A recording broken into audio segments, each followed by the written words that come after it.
I'm meeting today with Julie and Dennis Tucker, and they are custody evaluators through New Beginnings Custody Evaluations.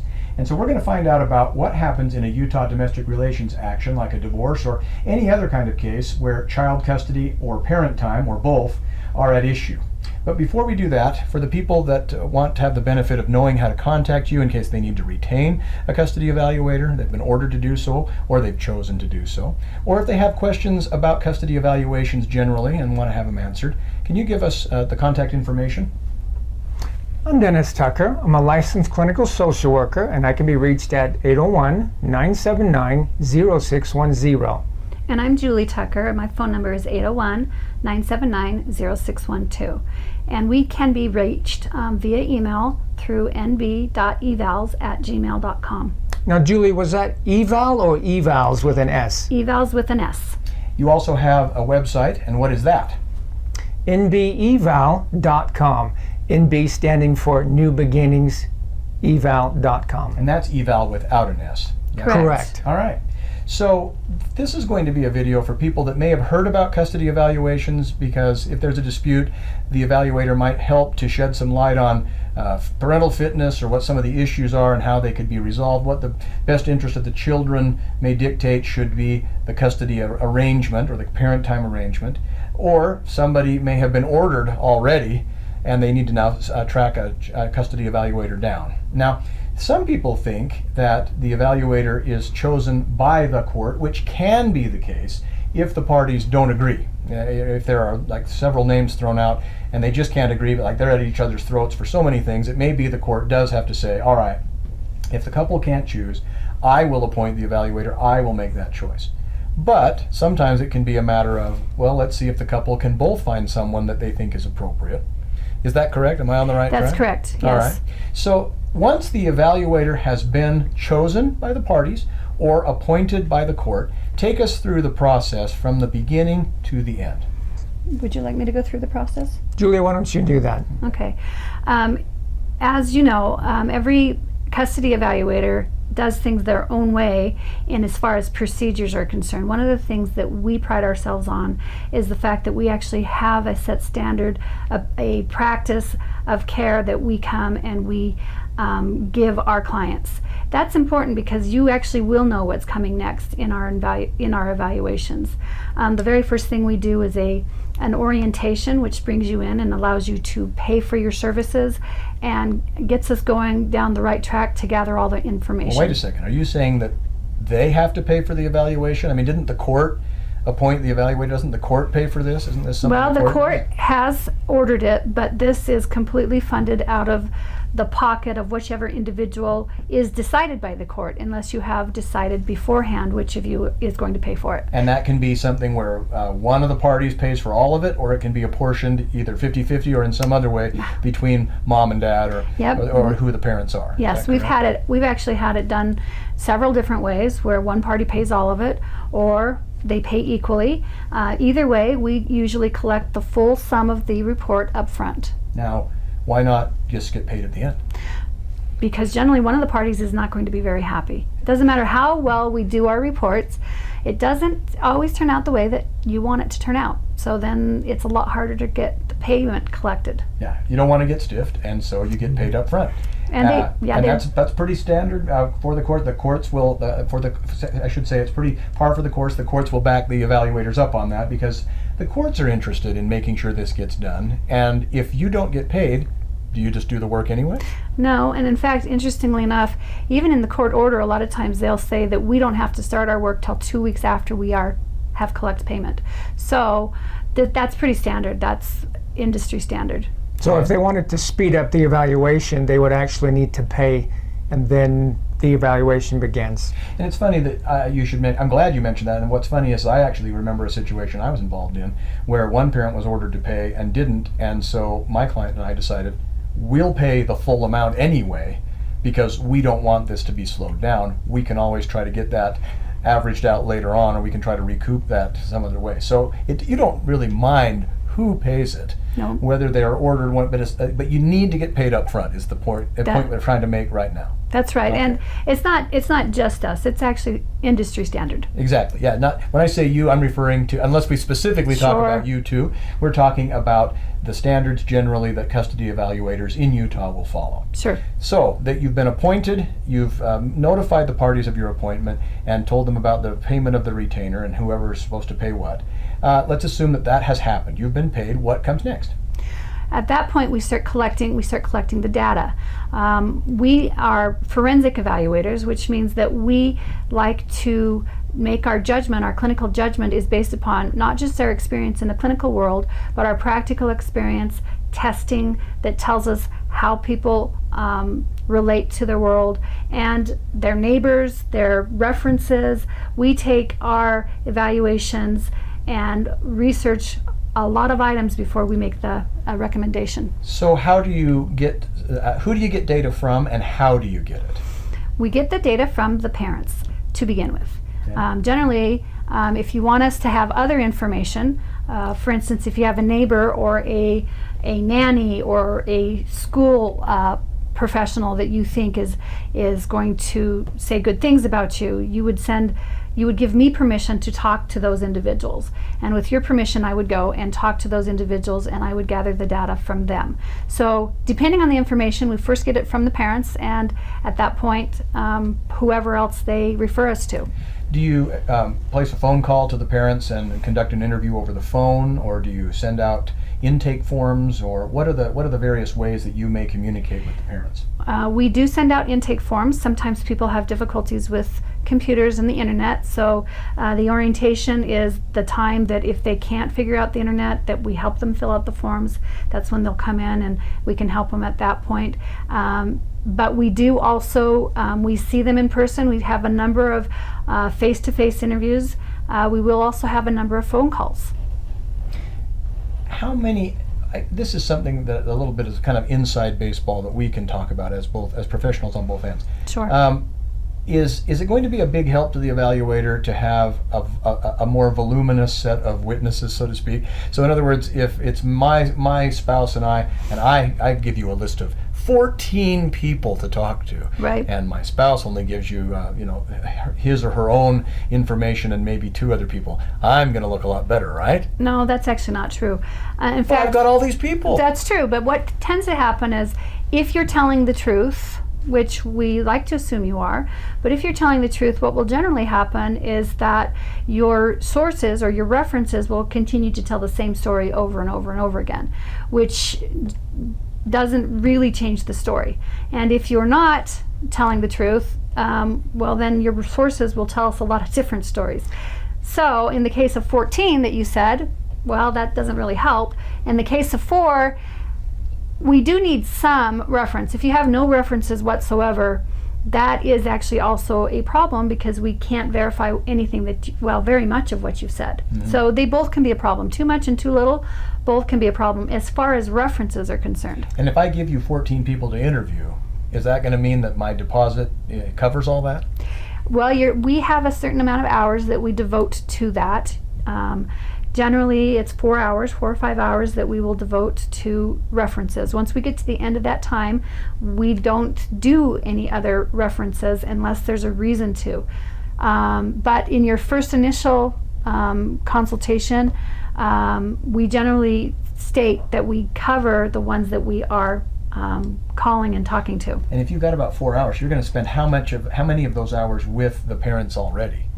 Oh, the parents, we're probably going to spend 8 to 10 with each parent. So we're probably about 30 hours plus for a custody So evaluation. you're saying you've got about 4 hours for the other collateral sources. Is that right? Yes, we have that. We have collateral sources. We also have home visits we do. So we actually have all of our time is allocated out to a certain part of our evaluation that we are doing. So yeah. Now, Eric and Yeah. Julie, I think it's important that we remember this is a forensic custody evaluation.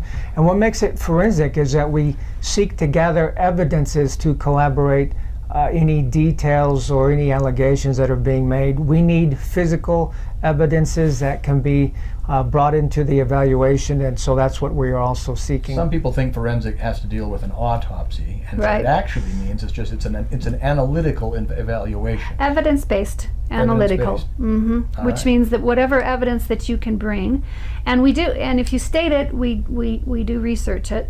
A lot of times people will say that their spouse is doing X, Y, and Z, and we find out that either they are doing X, Y, and Z, and there is reason to talk about that in the custody evaluation, or they're not doing X, Y, and Z, and that becomes a different thing that we talk about in the custody evaluation, but generally not very advantageous to the person who has But if stated I it. just have so much emotion, That's right. if I tell you how much I care and how much I love my kids, clearly that's going to sway you, right? You can't help but note that in your report. Well, we actually do note how much you do love them in your report. However, that's not going to be what turns the report into a situation where you have custody. That's a factor. I mean, how It is a much you factor. care for the children It and is how a deeply factor. you want to take care of them, but Well, you're we're saying- looking for the best interest of the child, and for the best interest of the child, we're looking at really evidence-based information that we can supply the court that gives them really a clean report. And I guess an example might be, for example, oh, well, I can see that Eric really, really loves his kids. There's no doubt. Yes. But he lives in a pigsty. Right, or she's an alcoholic, or Who really loves her kids. Right. Really loves the kids. Right. But just may have other fitness problems. Right. That may be or may not be surmountable. Well, we're assuming that they love their kids. That's our first real assumption. But if there's evidence, some parents don't, and it is a power play. We do understand that. But, so we start with the assumption that they love their children. But if there are evidences that they don't, that's something to take into account as well. And we're also looking for a preponderance of evidence, not just evidences that go back and forth like a tennis match, but we're looking for a convincing amount of weight of evidence. Right, My spouse is an alcoholic. Look, I have a photograph of a liquor cabinet. right. What would you do with that? Yeah. Well, we would first ask if they're an alcoholic, if they've sought treatment, if they have treatment records that they've went through, if they have sponsors, if they My have. spouse is too smart for that. My spouse is a functioning alcoholic who does not deserve to have custody and does not deserve to see our kids. And if you do not take my allegation seriously, then I have to wonder how legitimate this process is. Look, I've shown you a picture of this liquor cabinet. Need Picture I by say itself is not enough. more? Well, you can see the liquor cabinet in the home visit. Sure. It's very circumstantial. Alcohol. Circumstantial. For Explain, please. Well, we actually, and generally speaking, with evaluations, because we are dealing in psychology and not law a lot, circumstantial evidence is only really used by us when we feel like there's not enough evidence, there's not enough to suggest that this is really happening. One picture doesn't necessarily paint the entire picture. In fact, let me ask you something. The fact that somebody drinks does not make him or her an alcoholic. No, it does The fact not. that somebody may have alcohol stored in the house, either beer in the fridge or some scotch on the shelf, Right. could simply mean that person drinks. May not even mean that. It may mean that they have relatives that come over and have a drink. That's correct. So- But if the relatives are over enough and there's enough evidence to suggest that it interferes in the parenting, then again, we are looking for those kind of things. And how we determine that is if there's a picture and you also have people that will substantiate that,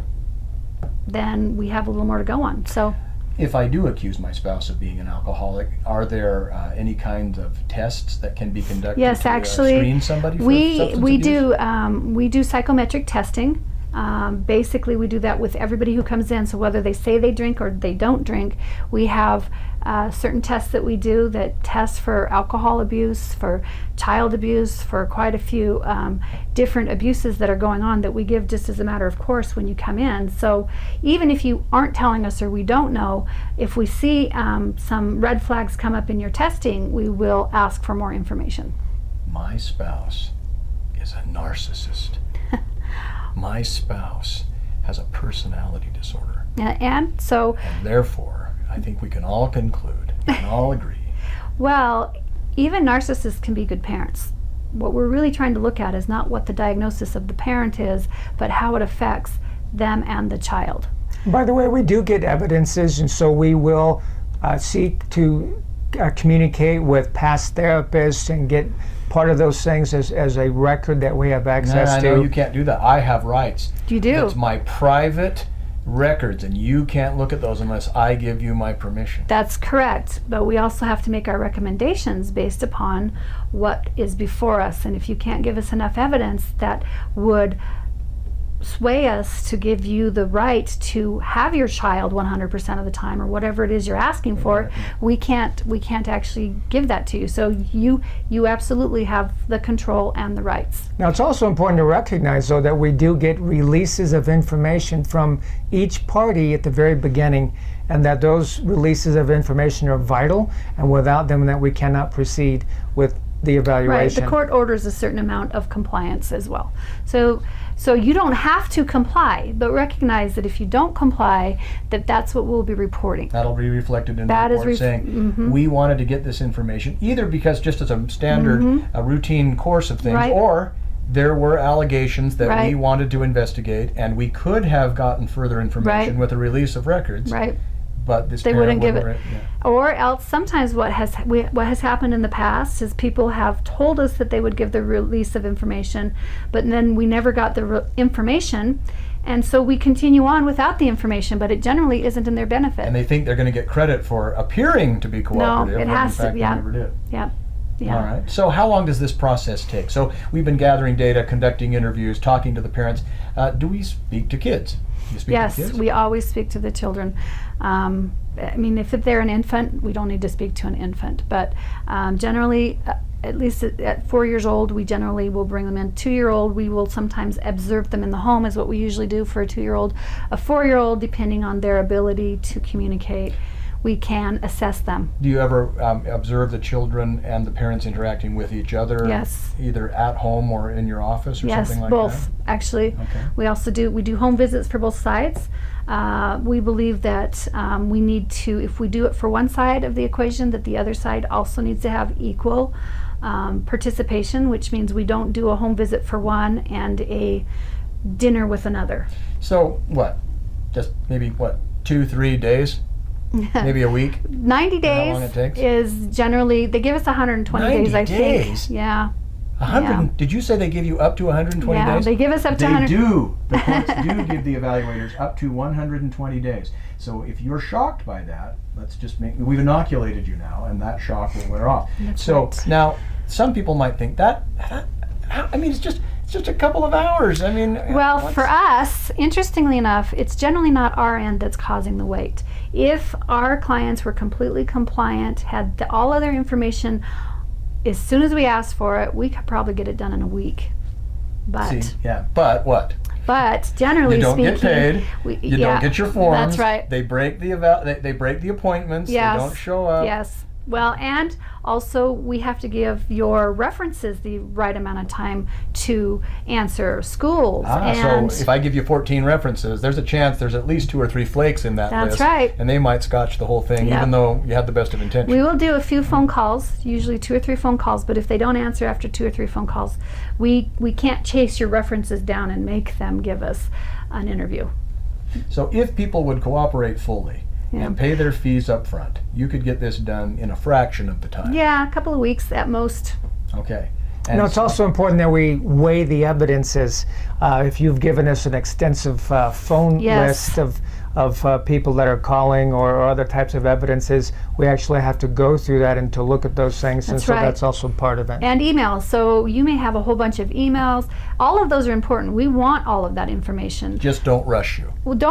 First of all, don't rush us, but second of all, give us the information we need and not extra information that we don't need, because if we're looking through a whole bunch of information that doesn't matter, it's just taking us more time and your evaluation more If time. you don't look at the evidence I give you, then you're incompetent, though. What do you say to that? I gave you 300 pages of emails and text messages, and I understood that you basically just kind of glanced at them in just a cursory fashion. We read enough of the information to get a proper clinical assessment of your situation, which is why we use multiple sources. Therefore, we don't have to look at all of the stuff that you gave us, although we haven't yet come across that situation where we haven't looked at everything they've given us, but there could be a situation that people do give us too much. Would you discourage people from sending you something, or? I would not. Evans, no. We need evidence, and we need a preponderance of evidence. If in the process of this I find out that you have, and I can show you that you mistook something or you misunderstood something, am I just at your mercy, or can I notify you saying, hey, I understand that you identified someone as my wife's friend when it's actually my friend, or you stated something about Timmy was suspended for fighting. That's not true. That's Right. not my son. I Right. don't know who that is. Well, what do I do if you guys have made a mistake? One of the things that we do throughout the evaluation is we actually send out updates. So if we're getting something wrong, you certainly can email us back and tell us. The other thing we do to try to help with that process is the very last interview that we do with the parents, we bring up any of those things that are of concern, and we ask them to really explain what so your significant other or your partner or your ex-husband or whomever has said whatever about you. We'll say, if it's concerning to us, we'll bring it up in the last assessment and say, well, and it may be a telephone interview, but we'll bring it up and we'll say, well, so and so says this and it's concerning to us. What do you have to say about that? And you have your chance to tell us anything that you disagree with at the time. So we try to actually bring forward to anything we think is going to be affecting your evaluation. We try to let you know in one of your last interviews so that you can address that. All right. You are a licensed clinical social worker. You are a certified mental health counselor. But if there are psychological tests to be conducted, what do we do?